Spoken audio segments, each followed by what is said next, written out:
My name is Trish Ware, and I am obsessed with all things pregnancy and birth, and helping you to navigate both the practical and the magical seasons of this journey called motherhood. I'm an all-day coffee-sipping mama of 7. I've had the amazing privilege of delivering many babies in my 15-plus year career as a labor and delivery nurse and as a mama of 7. I'm here to help you take the guesswork out of childbirth so you can make the choices that are right for you and your baby. Quick note, this podcast is for educational purposes only and does not replace your medical advice. Check out our full disclaimer at the bottom of the show notes. Hello, we are going to be talking about the stages of labor. And of course, I have notes to keep myself on track so that I don't get off on a tangent. I am so excited to talk with you guys today. So if you don't know, we are day 1 of Fearless Birth Experience. So every other month we do something called 5 days to a Fearless Birth Experience. So we're going to go ahead and get started because I want to respect your time. So each stage of labor has a starting and ending point. Tonight, I am teaching on the pain of labor. So if you're coming to the Fearless Birth Experience, we're going to be talking about your mindset. I'm going to be breaking down the entire mindset surrounding the pain of labor, but we're going to start with where does labor pain come from and how do I embrace it instead of fearing it? Because I don't want you guys going into the pain of labor being freaking out. Because if you go into labor freaking out, you're not going to handle it. That's the truth. So if we can have you going into labor with power and knowledge, then as you navigate the stages of labor, which we're about to talk about, you're going to be a boss. So if you haven't signed up for the Fearless Birth Experience, do so now. Go to labornursemama.com/fearless. Totally free, 5 days of classes. And then if you want to take the next steps with us, we're having specials. We always open up the birth classes and the membership with Mac Daddy specials during Fearless Birth. We're going to talk about the stages of labor. Each stage of labor has a defining starting and ending point. So the first stage of labor is broken down into 3 phases. And we're going to talk about each phase of the first stage of labor. So 3 stages of labor are, yes, first stage, second stage, third stage. But we're going to break down the first stage of labor into 3 phases. The first phase of the first stage, are you guys following me? Is early labor. And mama, this is the longest phase of labor. This stage of labor, this early phase, can go on for a while. It can last anywhere from 8 to 24 hours, depending on your body. If you get it in your mind that the early stage of labor can go on for a while, and that's okay with you, then you're going to be able to handle that. If you get in your head that when labor starts, it's going to be a breeze and it's going to go quick, then you're really going to mess yourself up. You're going to just stump yourself up. So I want you to get rid of the thought that it's going to be super quick. Most of the time, here's the good thing. Most of the time, the early stage of early labor, you don't even know it's happening. This is when most mamas are like, I don't even know if I'm in labor. I'm not even sure that I'm in labor. What we teach our L&M mamas to do is not even pay attention to the early phase, early labor. We want you just to do your own thing, keep doing life, go to work, get up, clean the house, get your kids ready for school, whatever it is that you normally do, you want to keep doing. During early labor, you just live life. You don't time your contractions. You don't worry if it's real. You don't worry if it's false. You don't worry. That's it. That's your main job during the early phase of the first stage of labor. Remember, the first stage of labor has 3 parts: early labor, active labor, transition. So we're still in early labor. Early labor is when you go from 0 to 4 centimeters. So this is 1 centimeter, 2 to 4, okay? So up to 4 centimeters. So you are dilating, but you're not necessarily in a lot of pain. By the time you start getting to 3-4 centimeters, you might have to pay attention. This is when things might be what we say declaring themselves. It's an interesting stage of labor. Now, if you're being induced, the early stage of labor, early labor, can feel very long. For my girls who wait for labor to start, for spontaneous labor, you might not even know it's happening. So people ask me all the time, if I'm being induced, is labor so much harder? The part that's really hard is that you're kind of like tick tock, tick tock. So it seems a lot more drawn out. If you go into labor on your own, you also get to naturally build up your pain tolerance. Our bodies are so incredible. We have our own natural painkillers that as the labor progresses, our body produces a higher amount of our natural painkiller. But when we're induced, our body doesn't have time to get with the program. So a lot of times those contractions, although they're not way stronger, our body just doesn't have time to deal with them. So that's my answer for that. So early labor, 0 to 4 centimeters. That's the first phase of the first stage of labor. Now we're going to talk about my notes are moving. So now we're going to talk about the next one. Now remember, if you're being induced, the real key to the first stage of labor, the early labor, because it's going to be mentally and emotionally and physically exhausting. You might become discouraged. Remember, because if you're at home during the early labor, you're not going to probably notice this long period. So make some plans if you're being induced for the early stage, the early labor. I want you to plan on having some distraction techniques, whether it's binge watching something or have your birth ball or have your doula and your partner maybe play cards or do something that will distract you. So early labor, your coping plan is going to be a lot of distraction. Okay. At home, you're going to have just your normal distractions. You're going to have crap that you have to do at home, shit to get done. But at the hospital, it's a little harder because it's very mentally, emotionally, and physically draining to be tied to a bed. So ask to get up and move around, keep moving, go for a walk, do all those things. All right, so now we have moved past early phase of the first stage of labor, and now we're into the active stage. This phase, for the most part, is pretty predictable. Now, I say for the most part because I have a very weird labor pattern. So don't go into labor and be like, labor nurse mama said this is how it goes, because if you go slower or you go faster, do not hold me to it. Because I labor very weird. I typically am 3, 3, 3, 3, pushing my baby's out.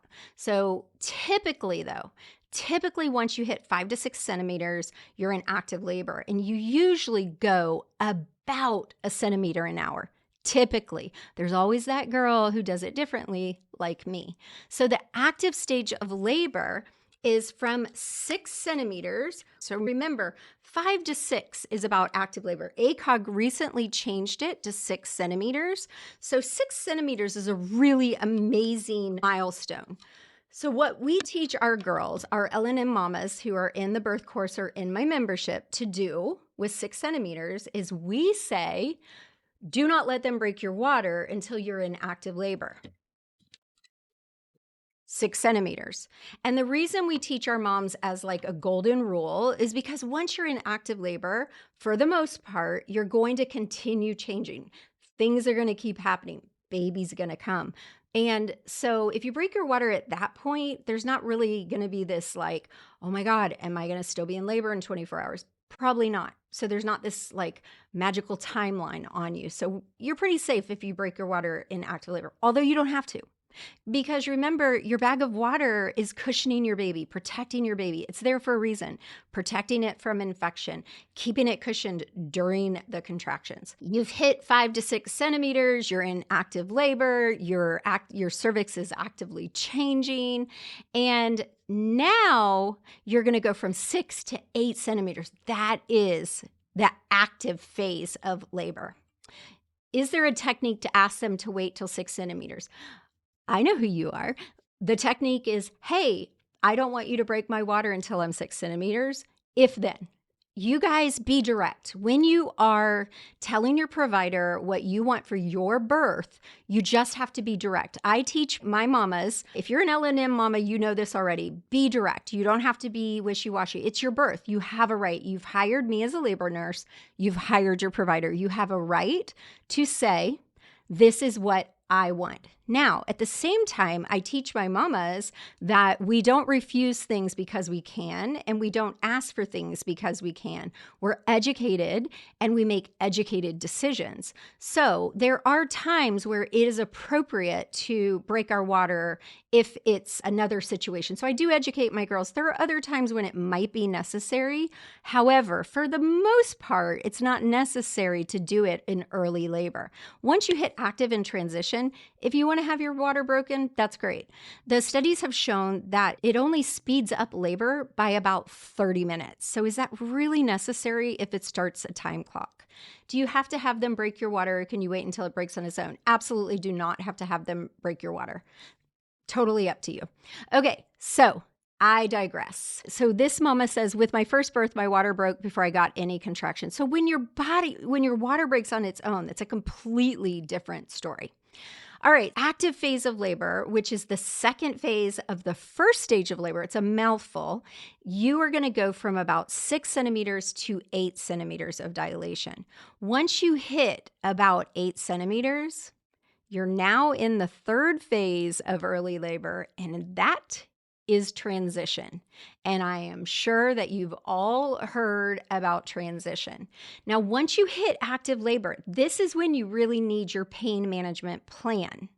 Your pain management plan during early labor, if you guys remember, I said is more like distraction, movement. It's pretty chill. You don't have to have a real high key pain management plan for early labor. Now, some people do. Pain is subjective, and coping with pain is subjective. So don't let anyone ever shame you if you needed a real high-tech pain plan for early labor. But active labor is when you really have to bust out your pain plan. Active labor is when you cannot ignore the contractions. That's when they really get your attention. That's when they're really annoying, really capture your attention. That's when you really have to start paying attention. Active labor is when your contractions are going to be less than 4 minutes, lasting longer than 60 seconds, hopefully for 2 hours. That's when you're also going to go to the hospital if you're still at home. Now, transition. Transition is the really persistent, psychotic, annoying relative that shows up and does not go away. The one that makes you feel nuts. Transition is when you start thinking really crazy thoughts. When you're thinking things like, why the hell did I get pregnant? Who wanted this baby? Why am I doing this? I'm going home. I'm done. I'm not having this baby. I'm not going to push the baby out. I can't do this. I want a C-section, and all the things that you never thought you would ever think. This is when you might look at your partner and think really hateful thoughts.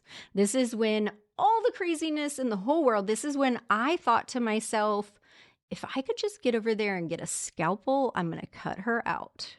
This is when I call it the exorcist moment. But what I love about transition, and just so y'all know, I'm not trying to scare you because I've had all my babies unmedicated, and I love transition because although transition makes you think nutsy thoughts, transition is a sign that your baby is coming. Transition is a guidepost. Transition is like, baby's coming. I've done it. It's coming. Although it's also intense. And so our natural inclination is to run, get the hell out of there, run away. This is intense. I don't want to do it. That's our fight or flight syndrome because it's intense. So our body is like, ooh, no, sister, get out of here. But that's when you have to take control mentally. So up until now, you've used all these pain coping techniques. So this is when your partner, your coach, your doula, and your brain has to step in and say, okay, even though my body is saying, run, Get out of here. I can't do it. Your brain has to say, yes, you can, and you are doing it, and you're doing it amazing. This is when your partner has to get a little firm with you and remind you that you're incredible, that you're powerful, and that you're about to give birth to your baby. Transition is the big welcome sign. Like, when you're almost to where you've been driving to, and that welcome to Florida sign, that welcome to Hawaii sign, that welcome to this vacation sign. Transition is welcome to this baby sign. So when you hit transition and you start thinking nutso thoughts and you start feeling wackadoodle, I want you to stop and say, it's the welcome sign. My baby is coming. I'm going to have this baby. I've done it. Because typically, transition is super short. It is the shortest stage of labor, and you have done it. So I want you guys to think that when you hit that crazy spot, because we all do. It's a hard stage. I'm not negating that. I've done it 6 times, and I know it is. And all 6 times, I've thought some crazy stuff. And here's the thing. If you don't have your water broken for you, and it hasn't broken already, typically during the transition stage of labor, this is when your water will break. Now, transition stage of labor is 8 to 10 centimeters. Look at that. 8 to 10 centimeters. So remember, your bag of water, let's see if I can visually show you this. Your bag of water is attached to the cervix, right? It's attached to the lining. So as it opens and dilates, it pulls it and it breaks, and your bag of water breaks. So it makes sense as it gets this wide that your bag of water is going to break. So usually during transition, if your water has not broken, it does that. Now, if you're one of the lucky few who gives birth to your baby in the bag of water, which is called in-call, you might give birth to your baby in the bag of water, and it's really incredible. In my 15 plus years of labor and delivery, I've only seen it a few times. So transition is hard, but I want you to remember when you hit it to say, I'm seeing the welcome sign, baby is coming. You can do it. Now, the key to transition is to keep moving around, keep finding those positions, work with your body, listen to your body. I want your coach to encourage you, to remind you that you're powerful, to remind you you're almost there. Baby is coming. You're going to have the baby. Remember to take those nice breaths. If you're in the fearless birth experience, you want to get air down to your little pumpkin. And we want to make sure that your coach is reminding you to breathe, because it's very easy to hold your breath during labor, but your baby depends on you to get air down to your baby. And your uterus is a muscle, so we don't want to restrict air to your muscle, because if your muscles aren't getting air, it hurts worse. So we want to make sure we're breathing in, getting air down to the baby. So let's review. We're going to review 3 stages of labor, and we've talked about the first stage, which is broken down into 3 phases: early labor, active labor, transition labor. Early labor is long, active labor is hard, transition labor is hell but short, and it's a sign that baby's coming. Now, the second stage of labor, that's all about pushing. The second stage of labor is intense. Now, you've gone through the transition. Let me remind you one more thing about transition. If you have an epidural, now typically those of you who are getting an epidural, you're going to want to get it during the active phase of labor. For my L&M mamas, I teach you guys to stay at home until you hit the contraction rule. So if you're a first-time mom, that's less than 4 minutes, each contraction lasting a minute, for 2 hours. When you get to the hospital, if you've followed that rule, typically you're going to be in the active phase of labor, 6 centimeters. Get your contraction if that's your plan. Get your epidural if that's your plan. Don't get your contraction. Get your epidural if that's your plan. If you're going unmedicated, you're golden. Go through. So if you hit transition and you have an epidural, how are you going to know it? Mamas who have an epidural usually will know they hit transition because they're going to also have that transitional shake. A lot of my moms, unmedicated or medicated, are going to have a lot of shaking. Although epidurals can make you shake too. You might feel intense pressure and you might still have some nutsy thoughts. You might have some weird thoughts. So you might still know that you're in transition. Some moms just go right through it with an epidural. Other physical signs of transition that I didn't cover for my mamas who don't have an epidural, you might vomit, you might just feel nauseous, you might have chills, hot flashes. Just think of like period stuff, hormonal things, emotional breakdowns we already talked about. You might get really angry. Something that maybe your partner's doing that you were fine with might piss you off all of a sudden. So just remember, when you see an emotional or behavioral change in the birthing person, that is a sign that they're hitting transition. Okay, back to the second stage of labor. Second stage of labor happens when you hit 10 centimeters and the baby is ready for you to push. And I say that because if you're 10 centimeters, but the baby's still high, I don't want you pushing. Now, if you're unmedicated, that's all going to happen simultaneously because you're going to have the urge to push when it's time to push.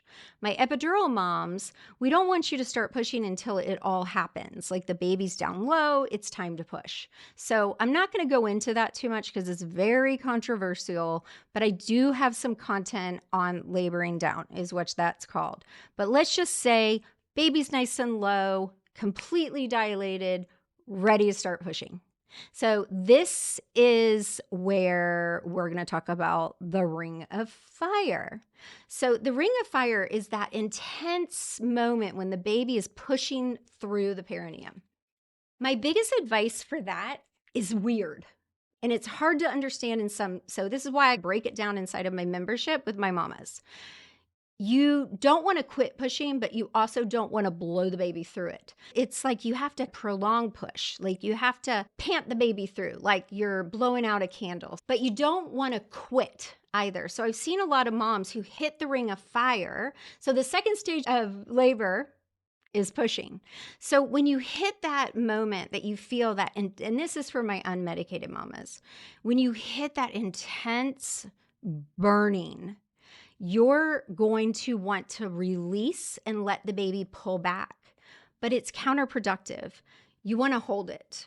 You don't want to pull back. You want to let the baby stay there, but you also don't want to push it at 90 to nothing and blow through, because that's when you might increase your chance of tearing. So when you hit that burning, what I always recommend is that you let it sit and you kind of let it ride there, stretch some, do another little baby push, stretch some, baby push, stretch some.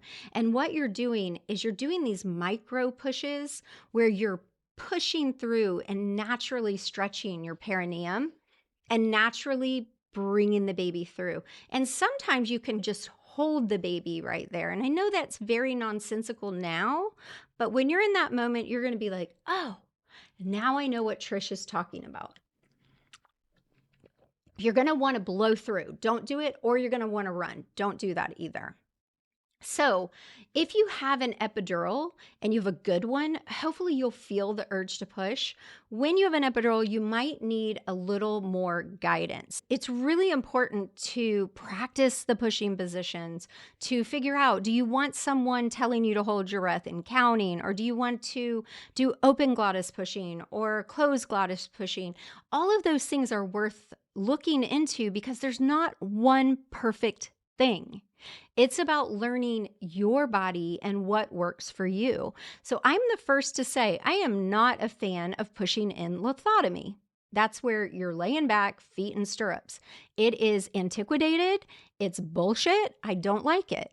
However, I am a fan of pushing on your back sometimes. I've had 6 babies unmedicated, and I have fallen back on my back and pushed some of them out, even though my plan was to do this, that, and the other. But that's what my body told me. No one told me to do it. So I am a fan of you guiding you. So you have to be educated. I say this on every class that I teach. If you don't know your options, you don't have any. So don't let anyone tell you this is the way. That's not true because we're all different. We are all different. There is not one way for all of us. We all have to understand our own body and work with our own body. Now, I do believe that pushing and lithotomy is usually not the best way. It's counterproductive to our physical makeup to push laying on our back. And if you think about it, if you were constipated with the biggest poop ever, you would never in a million years lay down on your back and put your legs up in stirrups. That would not make any sense to anyone. So if you have a human coming out of your vagina, it does not make any sense to lay on your back and put your legs up in stirrups. So I just want you to think about that. And here's what I teach my L&M mamas inside my classes and my membership. That if your providers or your nurses tell you it's time to push and to put your legs up in stirrups, you can say no thank you. And I've got some labor nurses on here watching, and we all know that we will not manhandle you into stirrups. Even if we tell you that's what your provider wants, we are not going to forcibly put you into stirrups. We will tell your doctor the patient said she doesn't want to do it. And that's how it will go. We will not force you. We are not allowed to force you, and we're not going to put our hands on you and force you. That would be a lawsuit. So you have rights. Now, there are emergent situations where you might need to be in a surgical position. That is different, and that's where you trust your provider. So now I've gotten onto a tangent. That's what you can expect when you hang out with me. All right, so during this second stage of labor, during this pushing, you are going to feel incredible pressure in your booty. It's mind-boggling. You feel like your baby's coming out of your booty. That is a huge sign that it's time to push.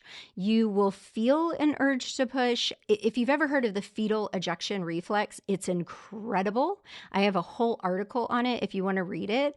If we are safe and respected and in a place which typically is not a hospital place, if we feel protected and honored and safe, our body will actually push the baby out without our help. Does happen, not very often, but it's a great thing to read about. Anyway, next, third stage of labor, baby is out. The third stage of labor is actually the last stage of labor. And this is from the moment the baby comes out until the delivery of the placenta. This stage of labor is anywhere from 5 minutes to 30 minutes. Now, everybody always asks me, am I going to be in a lot of pain? Does it hurt to deliver the placenta? Usually, after baby comes out, you're not going to feel a lot of pain, but right before the placenta comes out, you might feel a little bit of contraction, cramping, very similar to the beginning of active labor, that very start when it's starting to be like, this might be labor. And then when the placenta comes out, it does not hurt. I always say it feels like you're birthing a jellyfish. It's bloop, comes right out, and it slides out with very minimal pushing. And then that's done. Now, there are times where you have some complications. Maybe your placenta isn't coming out, or maybe you have a piece left in you, which is called a retained placenta. And that's a whole different story, and we're not going to talk about that today. Now, the fourth stage of labor, which is not technically labor, but it's been deemed, is the postpartum stage. This stage, the immediate postpartum stage, is the first 2 hours after birth. You're going to be in labor and delivery for the first 2 hours after birth. You're going to be with me. You're going to be with a labor nurse, and we're going to be just assessing you, making sure that your vital signs are stable. And we're going to be watching you for one of the most critical issues that happens after delivery, which is postpartum bleeding. One of the most serious and most common causes of maternal death is postpartum hemorrhaging. So we want to assess you. We want to make sure that your is staying and clamping down and getting back down to its normal size. So during this period, every 15 minutes for the first hour, we're going to be what we call massaging your fundus, doing a fundal rub, and just checking that everything's going back the way it's supposed to. We're going to be doing your vital signs, just watching you and assessing you. And if you are low risk for bleeding, you can always talk to your provider about not having Pitocin after delivery. But most providers give their patients a bag of Pitocin after delivery. You can talk to them. Now, if you're someone like me that's had a lot of babies, or you have low platelets, or you have some risk of bleeding, then it's probably smart to get Pitocin as a preventative after delivery. But if you're low risk and you have no reason and you have no signs of hemorrhaging, then you may not necessarily need Pitocin after delivery, but talk to your provider about that. Now, if you are unmedicated, then we're going to get you up when you say you're ready, but it will be within the hour and a half, and we're going to take you to the bathroom. We will walk with you even if you were unmedicated, just to make sure you're doing all right because you've lost blood. And we're going to show you how to do your pericare. We're going to set you up in there with all the fun stuff because going to the bathroom is not the same as before. And we're going to usually take you over to postpartum around 2 hours after birth. Now, for my epidural mamas, we're going to wait to get you up out of bed until you can move your legs around and they're not numb. Now, some facilities that I've been at, we might get you up a little sooner and use some contraptions to get you to the bathroom. It just depends. But we really want to be able to see you somewhat put weight on your legs. And we call it the epidural strut or the epidural walk. And it's pretty interesting. I think we have a reel showing you how to do that. But we do want you to get up with assistance. You want to have a nurse walking to your bathroom.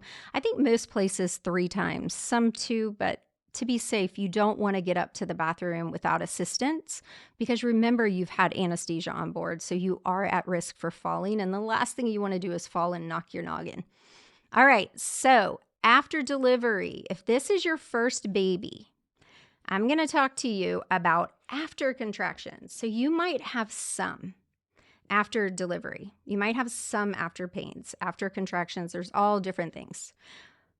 But if it's your second baby or more, you're going to have what we call after pains or after contractions, and they are no fun. So even for my unmedicated mamas, if this is not your first baby, I suggest that you start taking some ibuprofen or Tylenol after delivery and stay on top of it because it can be very annoying. The more babies you have, the more after contractions you have. And who wants to have that after baby? And not many people talk about them, and it sucks. And it hurts. It's like really strong, like active labor period cramps. That's a little bonus from Labor Nurse Mama. All right, you guys. So I hope you enjoyed this little 4 stages of labor teaching and a little bonus about after contractions. Hopefully you guys learned something today and have a golden nugget. All right, you guys, have a great day. I will see you, I think, Thursday. I hope you enjoyed this shorty all about the 4 stages of labor. Hit subscribe and come back again next Friday. As always, bye for now.